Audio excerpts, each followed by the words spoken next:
بصوا الجمال، بصوا العظمه. عزومه فاخر من الاخر وباقل التكاليف. مم. حقيقي طعم صدمه. بصوا الجمال.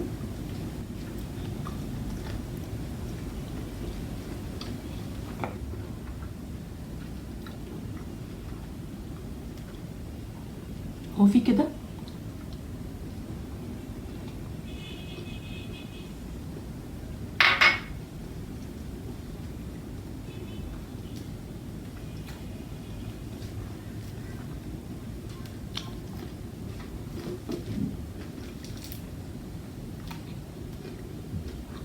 اصل انا عندي ظروف خاصه هقولها لكم في اخر الفيديو. تعالوا نشوف غدا النهارده، عشان كده هتلاقوني مفجوعه على الاكل. يعني عايزه اقول لكم تعالوا نشوف الغدا ونرجع نكمل اكل. يلا. حقيقي الاكل طعمه رائع ممتاز حلو جدا. فكرتين والفكرتين احسن من بعضهم. ينفعوا قوي لو انت عامله عزومه في راس السنه، تحفه حلوه جدا. لو حتى ليكي ولولادك جميله. اول حاجه معانا رز غسلته كويس قوي، رز مصري عادي خالص، غسلته 3 4 مرات. وحطيت كل كوبايه رز مصري بتاخد كوبايه وربع من الميه او كوبايه ونص على حسب نوع الرزايه. هنحط ميه ونحط سنه ملح صغنونه خالص، يعني لا تذكر. انا هنا عامله نص كيلو رز، حطيت عليه كوبايه ونص من الميه، وهعوز تاني احط لان انا هنا عايزه الرز معجن. فهحطه على البوتاجاز يغلي. وبعد ما غلي واتشرب ميته تماما، ده كده بقى شكله.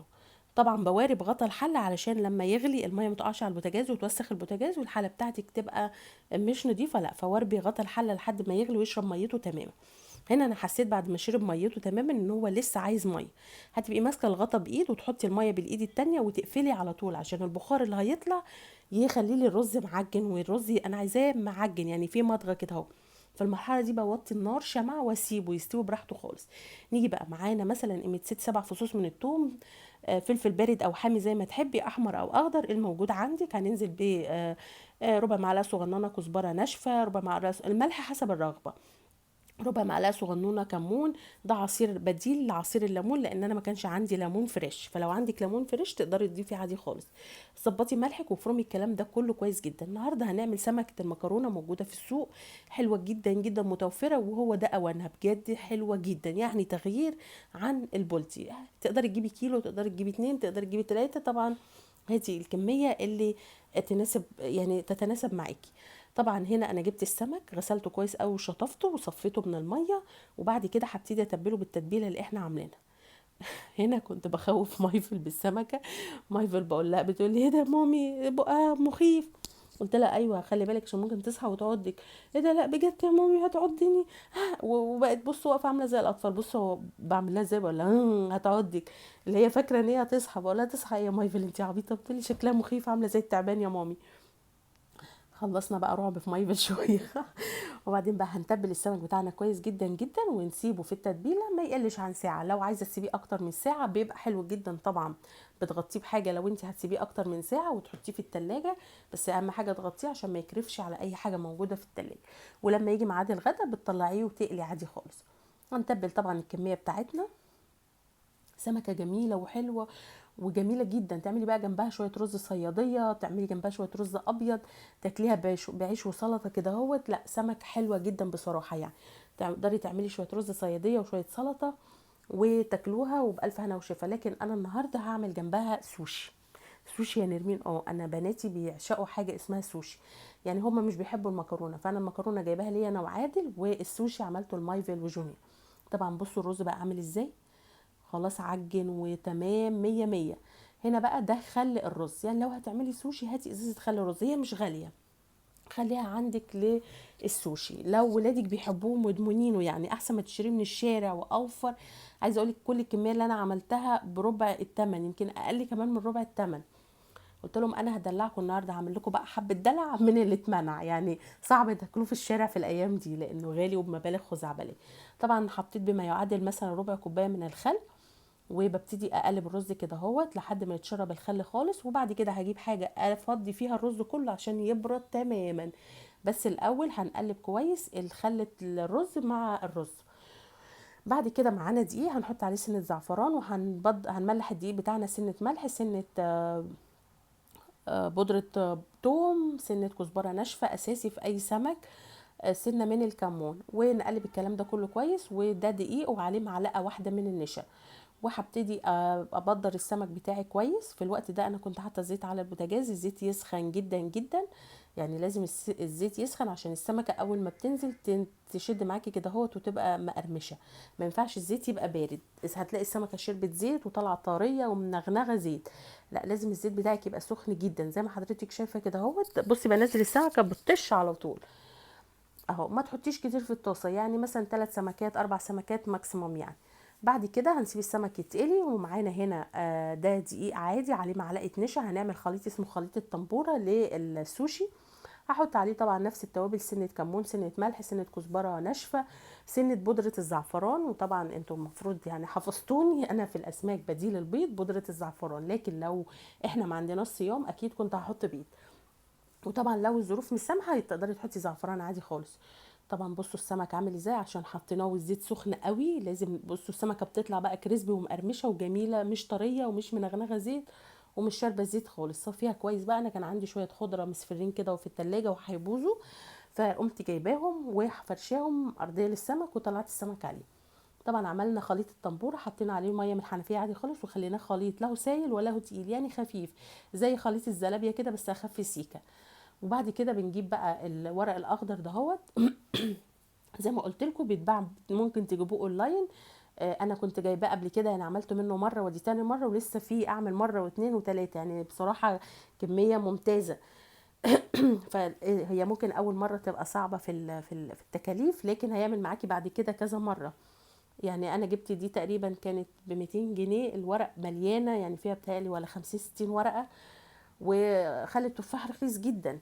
وهنا بقى والحصيره برضو بتبقى موجوده برضو تجيبيها اونلاين. انا هنا قلت احشي صوابع كابوريا، كان عندي بصراحه في التلاجة، جبتها فكيتها وبعد كده ابتديت احشي زي ما حضراتكم شايفين كده اهوت. بتجيبي بقى الورق الاخضر ده اسمه ورق النوري، بنحشيه يعني الناحيه الناعمه هي اللي بتبقى على الوش والخشنه هي اللي بتبقى جوه.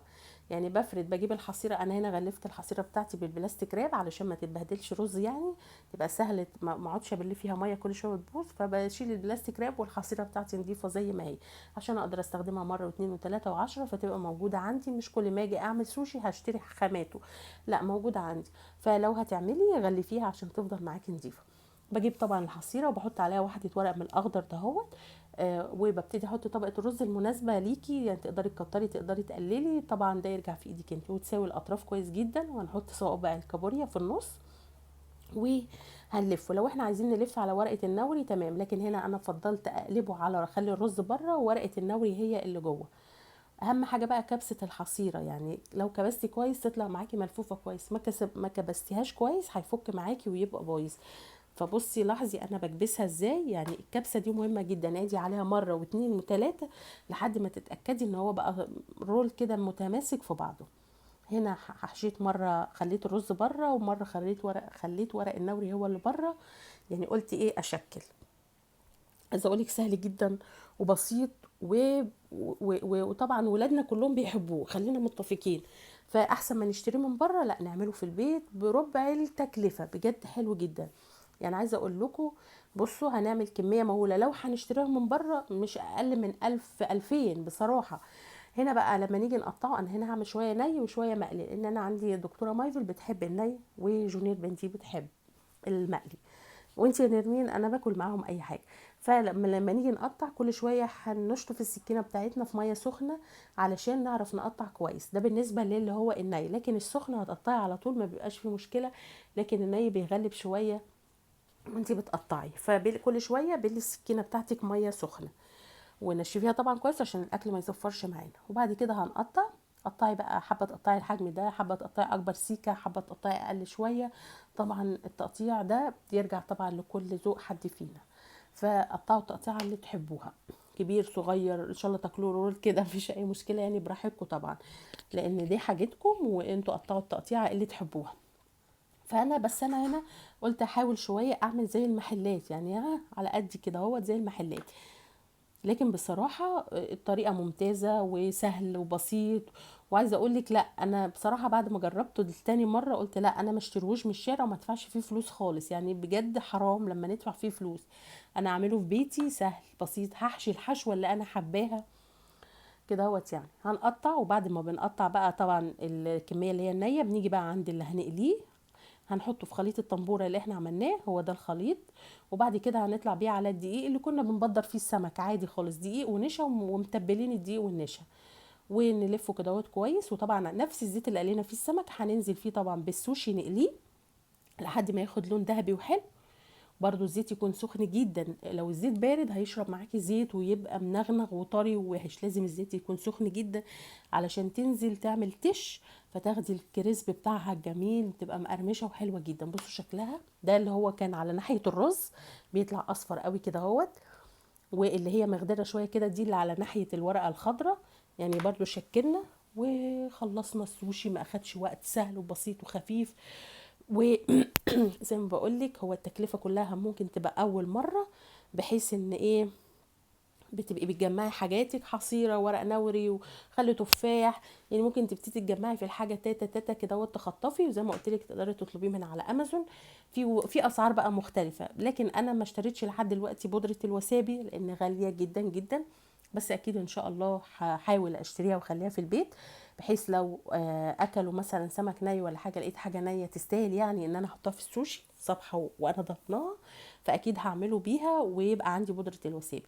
لكن مؤقتا يعني بودره الوسابي ما اشتريتلهاش لان هي برقم خزعبلي، فتقدري تستغني عنها خالص وتحطي كاتشب حامي، شطه حاميه، اعملي صوص حامي. يكون عجبكم ونال رضاكم زي ما حضراتكم شفتم. حبيت اعمل لكم فكرتين في غدا النهارده. عارفين طبعا خلاص السنه الجديده اوشكت على الانتهاء، كل سنه وانتم طيبين وسنه سعيده عليكم يا رب، واللي نفسه في حاجه في السنه الجديده ربنا يحققها له. حبيت طبعا اعمل لكم فكره تقدروا تعملوه يوم راس السنه، سمك المكرونه حلو جدا، سوشي بامكانيات بسيطه تقدري تعملي احلى سوشي، مش مكلف خالص. حطينا صوابع كابوريا، الكيس من صوابع الكابوريا ب 100 جنيه، عملنا منها كلها. ورق النوري بيبقى موجود على امازون تقدروا تشتروه، في رخيص وفي غالي، في ب 250. طبعا انا كنت جايبه قبل كده وعامله معاكم في فيديو وفايض منه، ولسه في تاني، يعني الكميه تقعد معاكم تعمل معاكم كذا مره. طيب يا رب فيديو النهارده يكون عجبكم ونال رضاكم. اذا وصفه النهارده عجبتكم ما تنسوش تكتبوا لي تعليق حلو منكم. واذا انتوا اول مره تشوفوني على اليوتيوب ما تنسوش تعملوا اشتراك في قناتي على بيت العيله واكلات نرمين. ما تنسوش تفعلوا زر الجرس عشان كل ما اعمل وصفه جديده توصل لحضراتكم. وكمان يلا نبتدي السنه الجديده، اللي لسه مشتركش في قناتي يشترك في قناتي، على الفيديو بتاعتي على الفيسبوك بيت الاكلات نرمين، والانستا والتيك توك وكواي باسم الشيف نرمين. اشوفكم في